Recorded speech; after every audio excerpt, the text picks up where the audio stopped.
தினமலர் நேயர்களுக்கு அன்பான வணக்கம். உரைகள் நிகழ்ச்சிக்கு உங்களை வரவேற்கிறேன். தாவேக அரசு பொறுப்பேற்ற பிறகு லஞ்சம் கூடாது, லஞ்சம் யாராவது கேட்பதாக இருந்தா என்னிடம் தெரிவிக்கலாம் அப்படின்னு முதலமைச்சர் ஒரு பக்கம் தெரிவிக்க, அதிகாரிகள் அதுக்கு கொஞ்சம் மாற்றா இருக்கிறாங்க. கோப்புகள் நகர்வதில் பிரச்சனை இருக்கிறது, அவர்கள் பழைய நிலையிலேயே தொடர்றாங்க அப்படிங்கிற குற்றச்சாட்டை மறுமலர்ச்சி திராவிட முன்னேற்ற கழகத்தினுடைய தலைவர் திரு வைகோ தெரிவித்திருக்கிறார். அதுதான் இன்றைய விவாதத்தினுடைய கருப்பொருளாக நம்ம உருவாக்கி இருக்கிறோம்.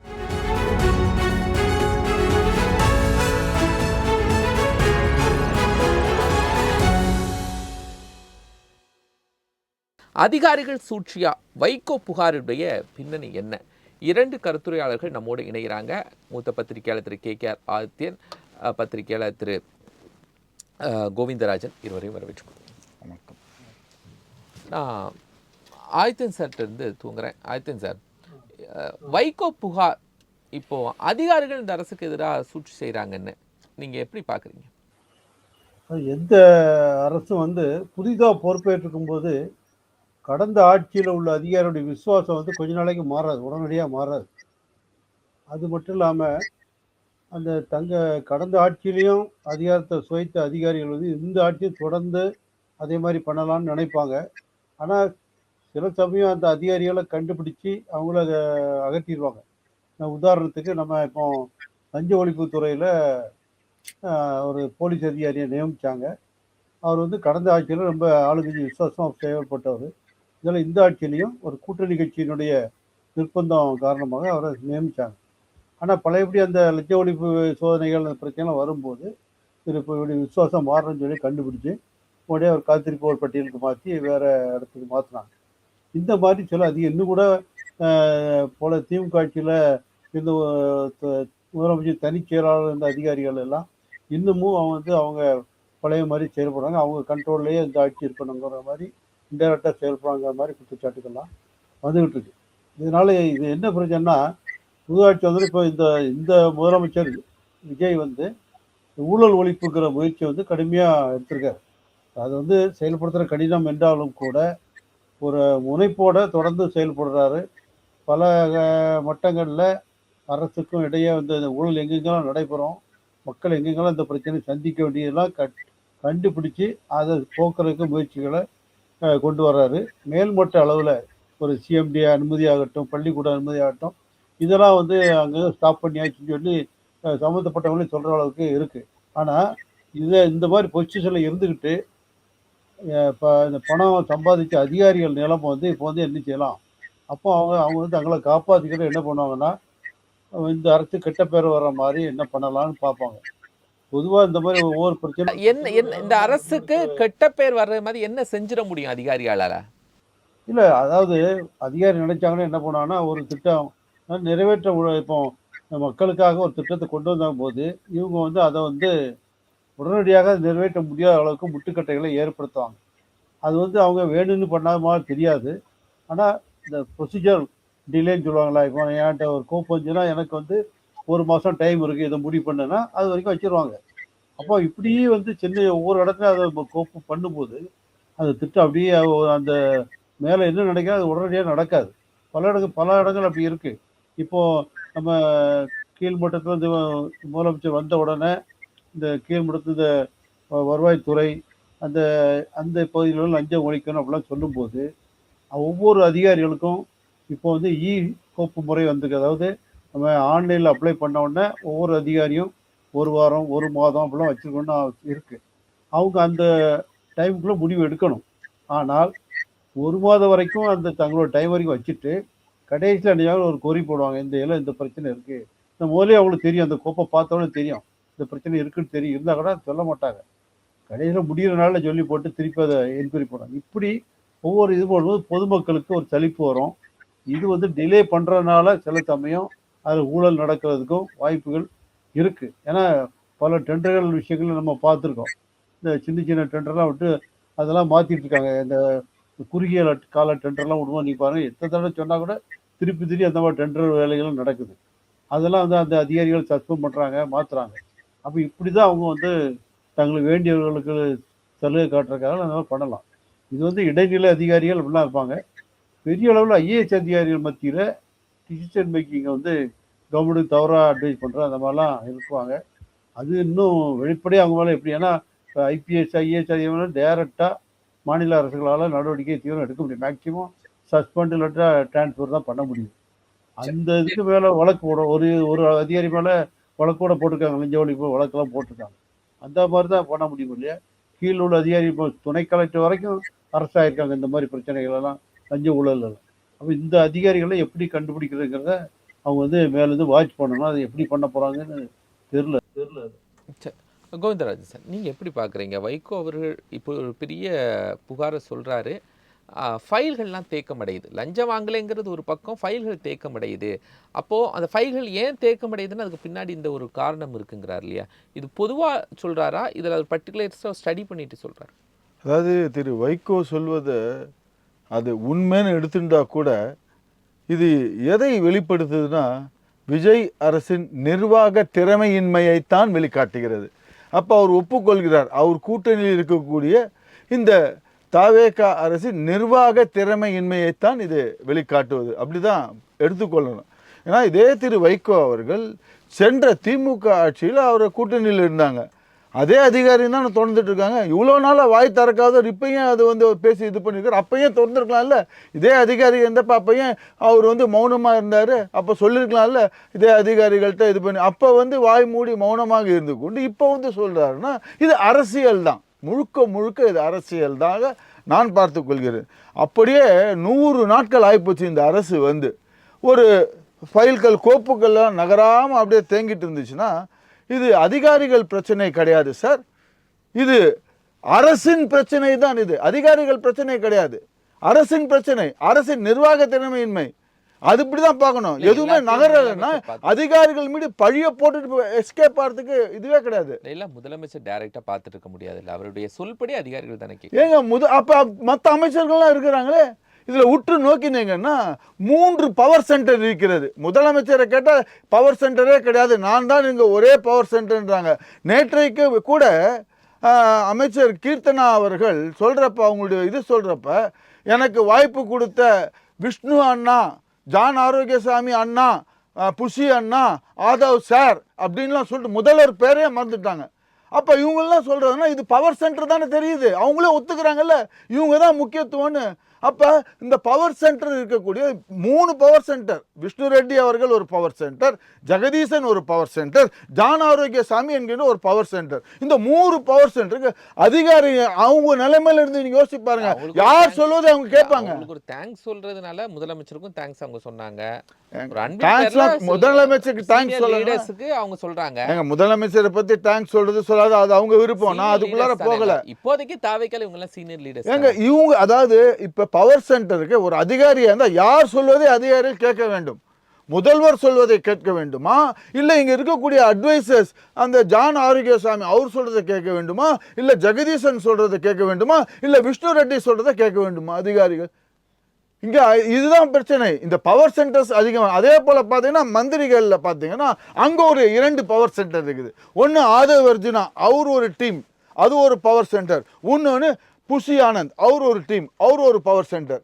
நீங்க பார்க்கக்கூடிய நடப்புகள்லாம் பார்த்தீங்கன்னா சட்டப்பேரவையில் அந்தந்த துறை அமைச்சர் பதில் சொல்றதுக்கு போல எல்லாத்துக்கும் ஆதவ் அர்ஜுனா இருந்து பதில் சொல்லிட்டு இருக்கிறாரு.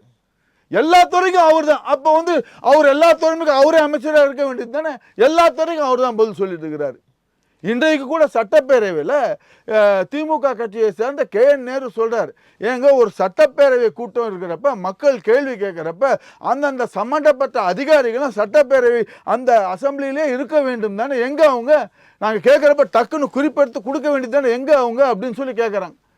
ஆனால் அவங்கெல்லாம் முதல்வர் சட்டப்பேரவையில் இருக்கிற போது தான் அதிகாரிகள் வராங்க, இன்க்ளூடிங் சீஃப் செக்ரட்டரி அவர்கள். முதல்வர் இல்லைன்னா எந்த அதிகாரி இருக்கிறது இல்லையே சட்டப்பேரவையில். இப்படி இருந்துச்சுன்னா எப்படிங்க எதுவும். ஆனால் இது சரியான நிர்வாகம் ஒழுங்காக இருந்துச்சுன்னா அதிகாரிகள் ஒழுங்காக இருப்பாங்க. ஜெயலலிதா அம்மையார் இருக்கும்போது எதனா ஒரு குறைக்கு அதிகாரிகள் மீது சொல்ல முடிஞ்சுச்சா, எவ்வளோ ஒரு பயத்தோடு இது பண்ணியிருந்தாங்க. எடப்பாடி பழனிசாமி அவர்கள் இருக்கிறப்ப அதிகாரிகள் மீது எதனா ஒரு குறை இருந்துச்சா, எவ்வளோ இதுவாக இருந்துச்சாங்க. இந்த அதிகாரிகள்லாம் மெத்தன போக்குடன் இருப்பது என்றால் திமுக ஆட்சியிலேருந்து ஆரம்பிச்சிச்சு. அந்த சென்ற ஆட்சியிலேருந்து ஆரம்பிச்சு அது அப்படியே கண்டினியூ, பார்ட் 2 அப்படியே கண்டினியூ ஆகிட்டு இருக்குது. இது பார்க்குறப்ப அதிகாரிகள் மீது இது பழி போட்டு அதுல லஞ்சம் வாங்கல அப்படின்னு இந்த அரசு சொல்றாங்க இல்லையா. இப்போ ஃபைலை கிளப்பில் போடுறதுக்கும் எப்போ ஒரு டேஸ் இருக்கும்ல, லிமிட்டேஷன் 30 days 45 days, விஏஓக்கு ஒரு 15 days இப்படின்னு கூட அந்த லிமிட்டேஷனை கிராஸ் பண்ணி அந்த ஃபைலை அவங்க கையில் வச்சுக்க முடியாதுல்ல. ஏங்க அதுக்கு வந்து சம்டைம்ஸ் பார்த்தீங்கன்னா அந்த ஃபைலில் வந்து நீங்கள் you should find out the root cause, யார் மீது தவறு இருக்கிறது அதையெல்லாம் வைகோ அவர்கள் பார்த்துருக்கிறாரா, போய் எதுங்க தவறு இருக்குது. ஒருவேளை அந்த ஃபைலில் அந்த சம்மந்தப்பட்ட துறை அமைச்சர் கையெழுத்து போடணும்னு இருந்துச்சுனாக்க அதுக்கோசம் காத்து இருந்துச்சுன்னா அது தாமதமாக தான் ஆகும். அங்கே பல்வேறு இது வந்துட்டு இருந்து முதல்ல, அதாவது பல்வேறு அலிகேஷன்ஸ் வந்துட்டு இருந்த போக்குவரத்து துறையிலேயே அந்த அமைச்சர் மீது பல்வேறு குற்றச்சாட்டுகள் அலிகேஷன்ஸ்லாம் வந்துருச்சு. அது முக்கியமான வார நாடுதல்லாம் வந்துட்டு இருந்துச்சு, கையெழுத்து போட தாமதப்படுத்தினார் அப்படின்னு சொல்லி. அதுவும் இருக்கலாமே, அமைச்சர்கள் மீதும் தவறுகள் இருக்கலாம் இல்லையே, எல்லாமே அதிகாரிகள் மீது பழியை போட்டு தப்பிச்சுக்கிறது அப்படிங்கிறது அரசின் நிர்வாக திறமையின்மை தான் இதை பார்க்க முடியும். விஜய் அரசு administrative they are not competent, they are incompetent to handle the administration, இப்படி தான் பார்க்கணும். ஒரே ஒரு எடுத்துக்காட்டு நான் சொல்ல வரேன். இது வந்து இப்போ நேற்றைக்கு அண்ணா நகரில் 59 வயது பெண்மணி ஒரு மிகப்பெரிய பள்ளம், அந்த கேபிள் நோண்டி இருக்கிற ஒரு பள்ளத்தில் தவறி உயிர்ந்திருக்கிறாங்க. அந்த பள்ளம் ஏறத்தாழ 2 மாதமாக இருக்கிறது. அதை குறித்து அது இபி மின்சாரத்துறை சேர்ந்து அந்த 2 மாதமாக இருக்கிறதுக்கு அதை குறித்து சுற்றறிக்கையெல்லாம் விட்டுருக்கிறாங்க. அதாவது எப்படி சுற்றறிக்கை விட்டதுன்னா, முதல் கடிதம் டான்ஜெட்கோவுக்கு அந்த சம்பந்தப்பட்ட சென்னை மாநகராட்சி அதிகாரி ஏஇ அவர்கள் ஜூலை 31 ஒரு லெட்டர் போடுறார். அந்த டான்ஜெட்கோக்கு ஜூலை 31 ஒரு லெட்டர் போடுறார். இது போல் இபி கேபிள்ஸ்லாம் கீழே விழுந்து கிடக்குதுங்க, செகண்ட் அவென்யூவில் இது மழை வந்துச்சு, அப்படியே ஓப்பனில் குழியை வெட்டி போட்டிருக்காங்க, இது உடனடியாக க்ளோஸ் பண்ணுங்கன்னு போட்டிருக்கிறாங்க. எப்போ? ஜூலை 31. அந்த இதை ஒழுங்காக பண்ணியிருந்தானே ஒரு உயிர் பலி போயிருக்குமாங்க. இதை யார் பார்த்து நடவடிக்கை எடுக்கணும்? அந்த சம்மந்தப்பட்ட துறை அமைச்சர் தானே. அவர் துறை அமைச்சர்லாம் பார்க்காத அவர் இஷ்டத்துக்கு அவர் மற்ற துறைக்கெல்லாம் இது பண்ணிட்டு இருக்காருங்களே, அவர் மின்சாரத்துறை அமைச்சர். அமைச்சர்களுக்கும் இது பொறுப்பு தான் சார். ஆக மொத்தத்தில் பார்த்தீங்கன்னா இதற்கு முழு பொறுப்பு இந்த அரசின் நிர்வாக திறமையின்மை தான். அதிகாரிகளை சொல்லி நம்ம தப்பிக்க முடியாது. சரி ஆதித்யன் சார், ஒரு அரசு அமைச்சர்கள் தான் அந்த அதிகாரிகளை இயக்க போகிறாங்க, அமைச்சர்கள் தான் கொஸ்டின் கேட்க போகிறாங்க, அமைச்சர்கள் கண்காணிப்பில் தான் நடக்க போகுது. இதெல்லாம் ஒரு ஏன் இந்த ஃபைல் தேக்க ஆகுது அப்படிங்கிறதெல்லாம் ரூட் காஸ் இவங்களையெல்லாம் எடுக்கலாம். பட் இவங்களும் அந்த அட்மினிஸ்ட்ரேஷனை சரியாக பண்ணலையா? இல்லை, அதாவது தேவைக்கு அமைச்சர்கள் பொறுத்தவரை சார் சொன்ன மாதிரி அவங்க வந்து இந்த இப்போ சட்டசபை நடக்கிறதுனால அவங்களோட பொலிட்டிக்கலாக எதிர்கட்சி எப்படி வீக் பண்ணணும், எப்படி அவங்கள ட்ரிகர் பண்ணணும், இது மட்டும்தான் முக்கியத்துவம் செலுத்துகிறாங்க. இப்போ இன்னைக்கு பிரேமலதா சொல்லியிருக்காங்க, ஆதவர்ஜினா எழுந்தாலே சண்டை தான், ஒரு நாளைக்கு 6 மணி நேரம் 5 மணி நேரம் அவர் தான் பேசுவார். நேர்லேயே அந்த அம்மா அவர்கிட்ட சொல்லிட்டேன், எப்பா நீ உட்காந்துரு எழும்பாத அப்படின்னு சொல்லிட்டேன்னு அந்த அம்மா சொன்னாங்க. அதாவது ஆதவர்ஜினா, ஏன்னா இப்போ நம்ம இங்கே பார்க்கணும், அதாவது முக்கியமான பிரச்சனைகளை முதலமைச்சர் வந்து பதில் சொல்லுவாங்க சில சமயங்கள். இங்கே வந்து அவர் பண்ண சொல்கிறதெல்லாம் ஒரு வழக்கம் வந்தாச்சு. அப்போ அவருக்கு பதிலாக ஆதவர்ஜினா, நிர்மல்குமார், அவர் இன்னொருத்தர் யார் ராஜ்மோகன், இந்த 3 பேர் தான் எழும்பி பதில் சொல்கிறாங்க. இந்த 3 பேர் தான் அவர் போட்டி பண்ணுறாங்க. அது சண்டை வருது. இதே இப்படி பண்ணும்போது அதிகாரிகள் மத்தியில் என்ன நினைப்பாங்க? அவங்க முதலமைச்சர் எதையும் இவங்க 3 பேரை தான் அவர் சப்போர்ட் பண்ணுறாரு, அவங்களுக்கு பதிலாக இவங்க தான் பண்ணுறாங்க, இவங்க 3 பேர்கிட்ட மட்டும் அதிகாரிகள் வந்து ஒழுங்காக இருப்போம், மற்ற அமைச்சர்களை கண்டுக்கிடவே மாட்டாங்க. இப்போ தொழில்துறை அமைச்சர் கீர்த்தனா வந்து அவர் முதலீட்டு மாநாடு அதெல்லாம் நடத்தி பெருசாக பண்ணி பார்க்குறாரு. ஆனால் அவரை பற்றி கடுமையான விமர்சனங்கள்லாம் வந்துக்கிட்டு இருக்கு. ஆனால் அவர் கீழே உள்ள தொழில்துறை அதிகாரிகள் என்ன பண்ணுறாங்க? இந்த பழைய இப்போ நம்ம முதலீட்டு மாநாட்டில் பார்த்தோம், பழைய திட்டங்களெல்லாம் வச்சு கணக்கெடுத்து எல்லாம் சொல்லிட்டு இருந்தாங்க. அப்போ அதிகாரிகள் வந்து இந்த ஆட்சி நல்லா நடக்குன்னு நினைச்சாங்கன்னா அவங்கள புது ஐடியா கொடுப்பாங்க, வேகமாக நடந்து செய்வாங்க. ஆனால் அமைச்சர்கள் சரியில்லை, அவங்களுக்கு வந்து ஒரு நிர்வாக அனுபவம் இல்லைன்னா இவங்க ஏறி உட்காந்து விளையாட ஆரம்பிச்சிடுவாங்க. அந்த விளையாட்டு தான் இங்கே நடக்குது இந்த ஆட்சியில். ஏன்னா இவங்களால அனுபவம் கிடையாது, ஒரு சில தவிர அந்த நிர்வாக திறமை கிடையாது, இப்போதான் பழகிட்டு இருக்காங்கன்னு உடனே இவங்க வந்து அதை வந்து இல்லை ஐஏஎஸ் அதிகாரிகளை போட்டு கண்காணிக்கலாம், தங்களுக்கு வழிகாட்டுவதற்கு சரியான மூத்த அதிகாரிகளை போடலாம். அதை கற்றுக்கொள்வதற்கும் வேகமாக நடைமுறைப்படுத்துறதுக்கும் நிறைய வழிகள் இருக்குல்ல, அதை சூஸ் பண்ணலையா? ஆமாம், இப்போ முதலமைச்சர் வழக்கமாக என்ன பண்ணுவாங்கன்னா, முதலமைச்சருக்குன்னு ஒரு தனி செயலகத்தில் 5-6 ஐஏஎஸ் ஆஃபீஸர் இருப்பாங்க. இப்பவும் இருக்காங்க, போனதில் இருந்தாங்க. அவங்க 5 பேர் தான் அந்த முதலமைச்சர் சார்பாக எல்லா துறைகளையும் கட்டுப்படுத்துவாங்க. இங்கே வந்து இப்போ உள்ள அதிகாரிகள் அந்த மாதிரி பண்ணுறாங்களா? ஏன்னா இப்போ உள்ள அதிகாரிகளே போன ஆட்சியில் முதலமைச்சர் துறை செயலாளர் இருந்தவர்கிட்ட இவங்களுக்கு சொல்படி கேட்குறாங்கன்னு ஒரு குற்றச்சாட்டுலாம் இருக்குது. அப்போ எப்படி யாரை ப்ளே பண்ணுறாங்கன்னு தெரில. இந்த அதிகாரிகள், இந்த முதலமைச்சர் செயலக அதிகாரிகள் தான் எல்லாத்தையும் கட்டுப்படுத்தணும். ப்ளஸ் தலைமைச் செயலாளர். ஏன்னா இப்போ முதலமைச்சர் விஜயனுடைய அவருடைய செயல்பாடு காரணமாக தலைமைச் செயலாளரே பல விஷயங்களை அவரே முடிவெடுத்து பண்ணுறாரு. ஏன்னா அவர் வந்து எடப்பாடி ஆட்சியில் அவர் இருந்த முக்கிய தலைமைச் செயலாளர் இந்த மாதிரிலாம் இருந்தார். அவரால் தேர்தல் ஆணையத்தில் அவர் தான் நியமிக்கப்பட்டார். இன்னும் முதலமைச்சர் தனக்கு விசுவாசமாக தனக்கு ஒரு நம்பிக்கையான ஒரு புதிய தலைமைச் செயலாளர் தேடி பிடிக்க முடியல. அதனால தான் படையாளுக்கே வந்து அவரால் எக்ஸ்டென்ஷன் கொடுத்துருக்காரு இவருக்கு. ஏன்னா அந்த மாதிரி இவங்க வந்து இன்னும் அந்த ஆட்சி அனுபவத்தை பழக தான். இல்லாட்டா இவங்க சார்சரமாக இவங்களுக்கு கீட்ட உதவியாளர் இருக்காங்களா, அவங்க அந்த ஜான் ஆரோக்கியசாமி, இவங்களுடைய விளையாட்டு தான் நடக்கும். இவங்க சொல்கிறதா நடக்கும்னா முதலமைச்சர் அவங்க சொல்கிறதா நம்புவார், அவங்க அதிகாரம் பண்ணுவாங்க. ஏன்னா இந்த மாதிரி பண்ணும்போது தான் இடையிடையே ஊழல்கள், அரசு கெட்ட பேரும் வர்றதுக்கும் வாய்ப்புகள் இருக்குது. இப்போ பரந்தூர் விமான நிலைய திட்டத்தை திடீர்னு ரத்து பண்ணியாச்சு. என்ன ஒரு இதுக்காக முதலமைச்சர் ரத்து பண்ணிட்டாங்க. ஆனால் அதனுடைய சாதக பாதங்களை அவங்க சொல்லி அதையே வேற மாதிரி பண்ணுற மாதிரி பண்ணியிருக்கலாம். ஏன்னா நமக்கு போட்டியாக இந்த ஆந்திரா, கர்நாடகா எல்லாரும் நமக்கு சப்போர்ட்டாக நமக்கு எதிராக பண்ணிட்டு நடக்கிறாங்க, பொருளாதார வளர்ச்சிக்கு போட்டி போட்டுட்டு இருக்காங்க. அப்படி இருக்கும்போது நம்ம இந்த திடீர்னு ரத்து பண்ணது பெரிய ஒரு அதிருப்தியோ அந்த தொழிலதிபர்கள் மத்தியிலும் ஏற்படுது. இதெல்லாம் அதிகாரிகள் வந்து எடுத்து சொல்லணுமா இல்லையா? அப்போ அவங்க சரியில்லைன்னா இவங்க என்ன பண்ணுறாங்க? முதலமைச்சரும் அதை வந்து தன்னுடைய கூட உள்ள ஒரு முக்கியமான அமைச்சர், இப்போ 3 பேர் சண்டை போடுற அமைச்சர் இவங்களையா வச்சு கூட்டு வச்சு பேசணும். அது என்ன பண்ணுற போகிறான்னு தெரியல. பட் இவங்களுக்கு யார் அட்வைஸ் பண்ணுறா? ஏன்னா அவர் வைகோ சொன்னது காரணம், சில அட்வைஸ் வந்து அதிகாரிகள் மட்டும் இல்லை, மற்றொரு கூட்டணி கட்சியான காங்கிரஸுடைய ஆதிக்கமும் அங்கே இருக்குது இந்த ஆட்சியில். அது ஒரு காரணம். ஏன்னா அவங்க சொல்படி நடக்கிறாங்க, அவங்க சொல்கிறதெல்லாம் சிலது நடக்குது. அப்படிலாம் அவங்க மற்ற கட்சி சார்பாக குற்றம் சாட்டுறாங்க. இதனாலையும் இந்த அதிகாரிகள் வந்து பத்திரமா இருக்கலாம். ஏன்னா என்னைக்குனாலும் வந்து இந்த ஆட்சி இப்போ இன்னைக்கு சட்டசபையில் ஒரு பிரச்சனை பார்த்தீங்கன்னா, கவன ஈர்ப்பு தீர்மானம் வந்தாச்சுன்னா வழக்கமாக நினைச்சவங்க எதிர்கட்சிகள் பேசுவாங்க, அமைச்சர் பதில் சொல்வார். ஆனால் எடுத்த உடனே சபாநாயகர் வந்து அமைச்சரை பதில் சொல்லிட்டார். இதை எதிர்கட்சிகள்லாம் சேர்ந்து எதிர்த்தாங்க. திமுக, அதிமுக சேர்ந்து எதிர்த்த உடனே என்ன நடந்துச்சு? உடனே சபாநாயகர் வந்து அங்கே சொல்ல அவை முன்னவர் செங்கோட்டை எழுப்பி முடிவை மாற்றிக்கிட்டாரு, பழைய மாதிரியே பண்ணுங்கன்றார். சபாநாயகர் முடிய மாட்டார். அப்போ எதிர்கட்சிகள் வந்து 2ஆ இருக்கும்போது தான் இவங்க வந்து பண்ணுறாங்க. சேர்ந்துட்டாங்கன்னா இது இன்னைக்கு நடந்த சம்பவம் வந்து இது அவங்களுக்கு ஒரு எச்சரிக்கை. அப்போ இதை வந்து இப்போ இந்த மாதிரி சேர்ந்து இருக்கும்போது தான் அதிகாரி வந்து பயப்படுவாங்க. எதிர்கட்சியில் ஒன்று சேர்ந்தாங்க, நம்ம அப்போ ஒழுங்காக பண்ணணும்ட்டு. அங்கேயும் பிரச்சனை 2ஆ பிரிஞ்சு கிடக்கிறாங்க போது அதிகாரி அவங்க நினைச்சதான் நடக்கும். அரசியல் புதுசாக இவங்க ஏன்னா இந்த ஆட்சியை தவிர்க்கவெல்லாம் வந்து அமைச்சர் எல்லாருமே புதுசவங்க, அரசியலுக்கு புதுசாக வந்தாங்க, நிர்வாகத்துக்கு புதுசாக. அரசியல் இருந்தால் கூட நிர்வாகத்துக்கு 1-2 அமைச்சர், செங்கோட்டை இந்த மாதிரி 1-2 சிலரை தவிர அது எல்லாருமே முதலமைச்சர் உள்பட எல்லாருமே நிர்வாகத்தை புதியவங்க. அதனால அவங்க தங்களை கைப்பாவையாக வச்சு பழைய ஆட்சி உள்ள விசுவாசத்தை உள்ளவங்களுக்கு, ஏன்னா அமைச்சரை ஒரு எத்தனை பேர் ஊழலில் கைது பண்ணுறதுக்கு அமைச்சர் பண்ணாங்க, யாருமே பண்ண முடியல. ஏன்னா அங்கங்கே கோர்ட்டில் போய் தடை வாங்குறாங்க, எல்லாம் பண்ணாங்க, யாரும் பிடிச்சி உள்ள வச்சு பண்ண முடியல. குண்டாஸ்ல போட்டால் அவங்க தப்பி குண்டாஸ் ரத்தாகி வர்றாங்க.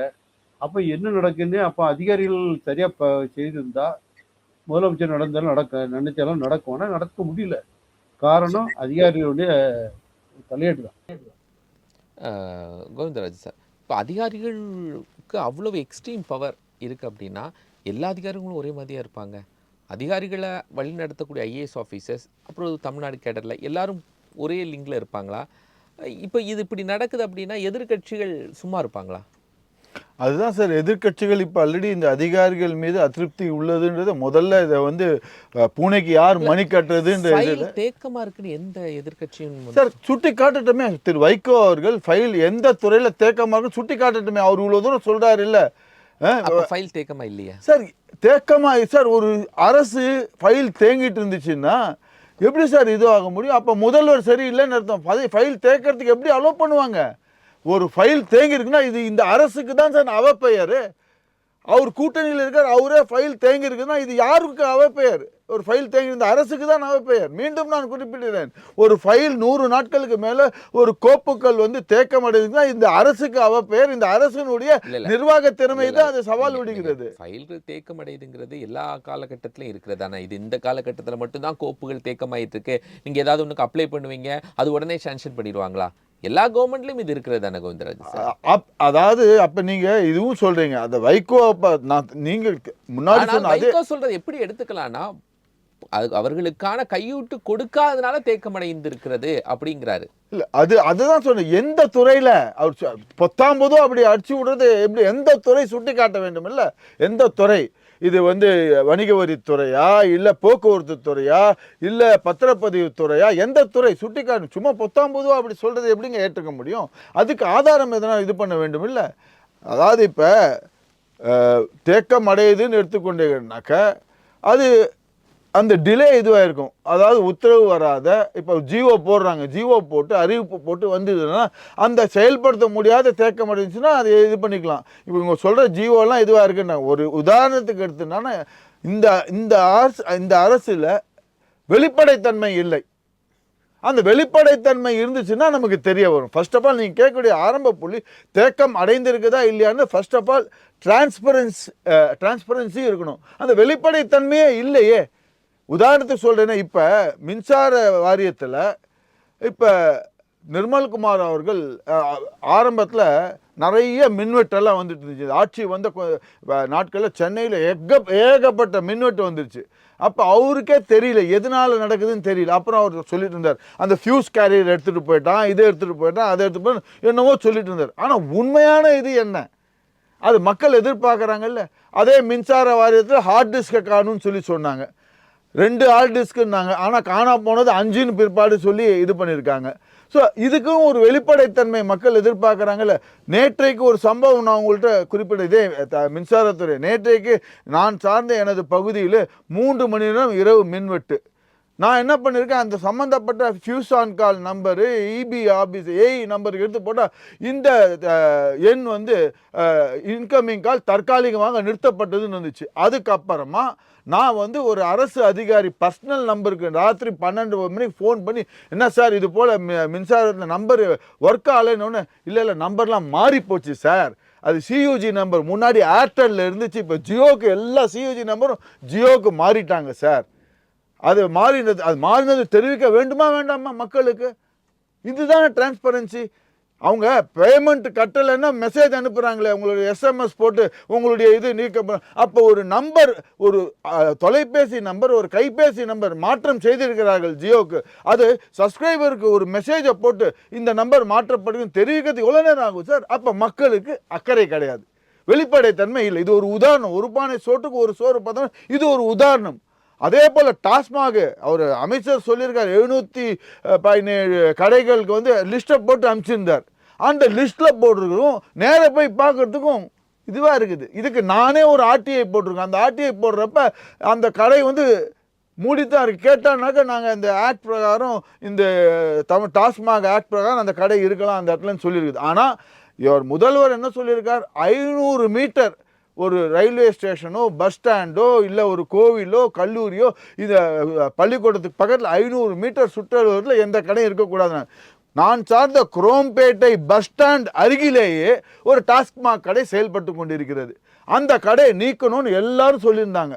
அமைச்சர்கிட்ட சொன்னாங்க, எம்எல்ஏட்ட சொன்னாங்க. ஆனால் அந்த லிஸ்ட்டில் வந்து பார்த்தாங்கன்னா அந்த கடையை நீக்கவே இல்லை. அதுக்கு ஆர்டிஐ போட்டு கேட்டதுக்கு இது எங்களால் ஒன்றும் பண்ண முடியாது அப்படின்றாங்க. வெளிப்படைத்தன்மையே கிடையாது சார். வெளிப்படைத்தன்மை இருந்துச்சுன்னா யார் மீது குற்றம்ன்றதை ஈஸியாக பார்க்க முடியும்ல. அதிகாரிகள் மீது இருக்கிறதா இல்லை அரசின் மீது இருக்கிறதா? அந்த டிரான்ஸ்பரன்சி வெளிப்படைத்தன்மையே இல்லையே, ஆரம்பமே சரியில்லையே. அப்போ எப்படி யார் மீது நம்ம வந்து இது பண்ண முடியும்?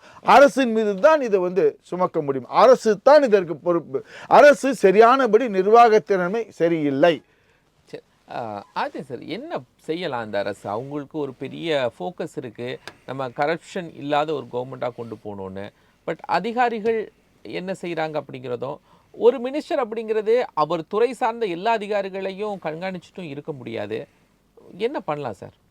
இப்போ அதிகாரிகள்னா இப்போ சாதாரண வெளிப்படைத்தன்மை இல்லைனாங்க ஒரு சில இடங்கள் இருந்தாலும் சில டெண்டர்ல இப்போ இந்த தாய்மாமன் இதுக்கெல்லாம் அந்த டெண்டர் விட்டாங்களே நகை கடைக்கு அது வந்து வெளிப்படையா எல்லாரும் இந்த டெண்டர்னால அப்பதான் 50 பேர் படிச்சாங்க இவ்வளவு பேர் இவ்வளவு டெண்டர் வாங்கிக்காங்க ரெண்டாவது ஆள் யாரு மூணாவது யாரு அப்புறம் அதில் என்ன தப்பு நடந்தெல்லாம் கூட கண்டுபிடிச்சாங்க ஏன்னா கல்யாண் ஜுவல்லர்ஸ் ஒருத்த வந்து குறைச்சி அவன் கூட பழையபடி அப்போ முதல்ல யார் கொடுத்தாங்களோ அவங்க இதை வாங்கிட்டாங்க அப்படின்னா அது இந்த மாதிரி மக்கள் மத்தியில் எல்லாம் விவாத பொருளாக ஆயிருக்கு முன்னாலலாம் இதெல்லாம் யாருக்கும் தெரியாது அந்த மாதிரிலாம் இருக்கு ஆனால் பொதுவாக இந்த மாதிரி ஊழல்கள் நடக்காம அதிகாரிகள் கண்காணிங்கன்னா ஒவ்வொரு துறையிலையும் விஜிலன்ஸ் இருக்கு ஒவ்வொரு துறையிலையும் விஜிலன்ஸ் இப்போ ஆவின்னா அதில் ஒரு போலீஸ் அதிகாரியை போட்டு விஜிலன்ஸ் வச்சுருக்காங்க அவங்க அவங்க என்ன பண்ணுறாங்க அவங்கள வந்து விஜிலன்ஸ் இருந்து போலீஸ் வந்து அவங்கள சரியாக பண்ணாங்கன்னா அவன் எங்கெங்கே என்ன நடக்குதுன்னு அங்கே போலீஸ் ரிப்போர்ட் கொடுப்பான் இப்போ உளவுத்துறைன்னு சொல்லி முதலமைச்சர் நேரடி கண்காணிப்பு கட்டுப்பாட்டில் இருக்கு உளவுத்துறை டெய்லி ஒரு 2-3 தடவை ஒரு நாளைக்கு ரிப்போர்ட் கொடுப்பாங்க அவங்ககிட்ட இவங்க டைரக்ட் கொடுக்கணும் இந்த மாதிரி என்ன நடக்குது ஏன்னா ஒரு முதலமைச்சர் வெறுமனை அதிகாரிகள் சொல்றத வச்சு மட்டுமே ஆட்சி நடத்த முடியாது அதிகாரிகள் அவங்க கட்சிக்காரங்க பொதுமக்கள் பத்திரிகைகள் ஊடகங்கள் இவங்க எல்லாத்தையும் அவரே கண்காணிக்கணும் ஏன்னா இப்போ அவரே ஒரு மீட்டிங்கில் முதலமைச்சர் பேப்பர் படிச்சிங்களான்னு கேட்டார் ஒரு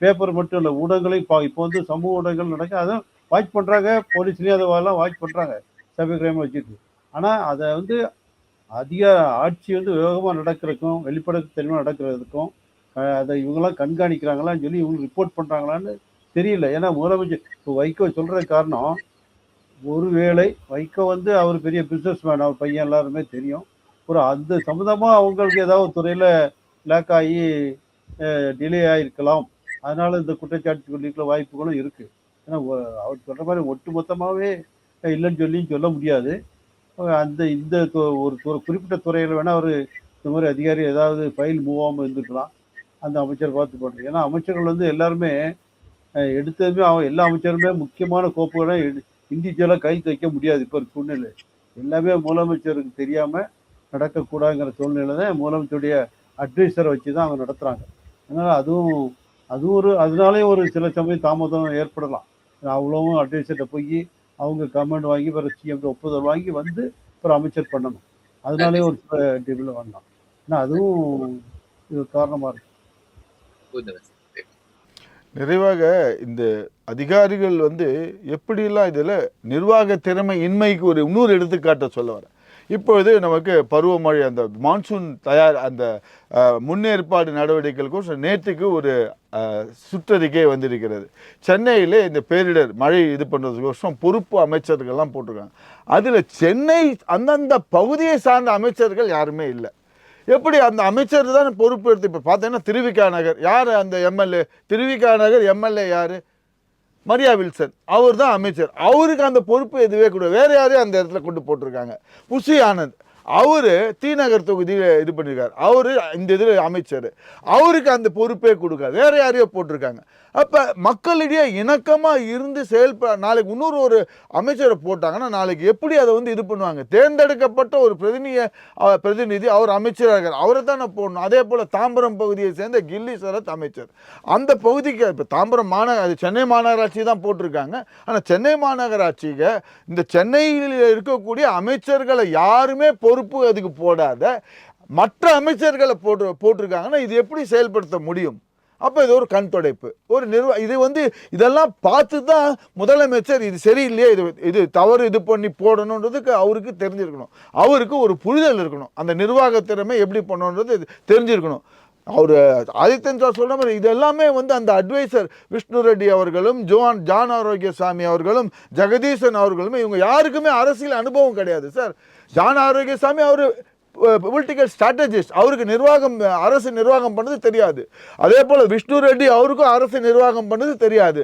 திரு ஜெகதீசன் அவர்கள் இவர் நடிகராக இருந்தப்ப இவருக்கு மேனேஜராக இருந்தார் அவருக்கும் அரசு நிர்வாகம் தெரியாது இந்த 3 பேருக்கும் நிர்வாகத்தை பற்றி தெரியாதவங்க அவங்க கிட்ட தான் போயிட்டு எல்லாம் கேட்டு பண்ணியிருந்தாங்கன்னா எப்படி இதுவாக இருக்கும் நன்றி சார் அதிகாரிகள் சூழ்ச்சியா வைகோ புகாரின் பின்னணி என்ன என்ற விவாதத்தில் மூத்த பத்திரிகையாளர் கோவிந்தராஜன் மற்றும் KKR ஆதித்தன் இருவரும் கலந்து கொண்டு தங்கள் சார்ந்த கருத்துக்களை பதிவு செஞ்சாங்க இருவருக்கும் மனமார்ந்த நன்றி நன்றி நன்றி